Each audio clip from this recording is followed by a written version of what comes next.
আর আপনি কি জানতেন যে জহির সাহেব আজকে এই করতেছে? উনি কিছু বলছেন? না না না, উনি ফার্স্ট টাইম এমনটা কোর্ট করছেন, কোর্ট করিয়ে নামছেন নিচে, নামার পরে উনি পট করে 10 মিনিট পর একটা ফোন করো যে স্যার আমি এমার্জেন্সি পারা যাচ্ছি, আমি আসতেছি স্যার, এই কথা চলে গেছে। তখন নাকি তার এক অমিশ ঢাকায় সেক্রেটারি সে আইসে আমারে বলে I am no more your member. মানে কি বলছেন আপনি?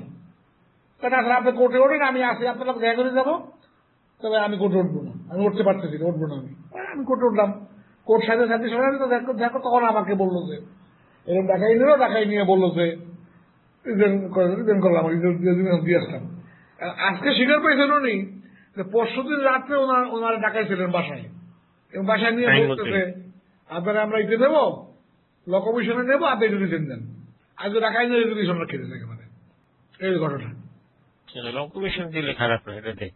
এটা এমন লোক আলাপ করছে, সে ল কমিশন দেবে। ওইটা কি আইনমন্ত্রী বলছেন?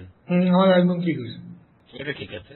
আর জয় সাহেবের কোনো যোগাযোগ হয়েছে আর কোনো কিছু নাকি না, কোনো খবরই নেই? যোগাযোগ আমি ফোন করছিলাম কালকে, আমরা একটা ফেয়ারওয়েল দেবো তাকে, তো সে খুব ফ্ল্যাটলি ডিনাই করলো যে না আমি ফেয়ারওয়েল দেবো না।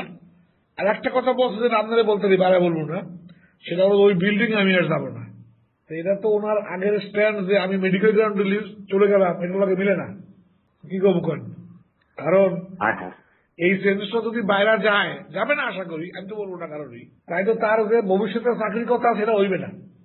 কারণ আমাকে বলছে ভিন্ন কথা, বাইরে কোন জায়গায় কি বলে না বলে আল্লাহ জানে।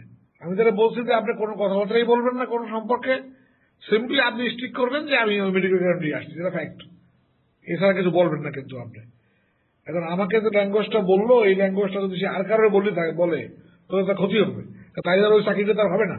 আমি কি করবো? আমি করেন এত বেশি বোঝে বিপদ আমাদের।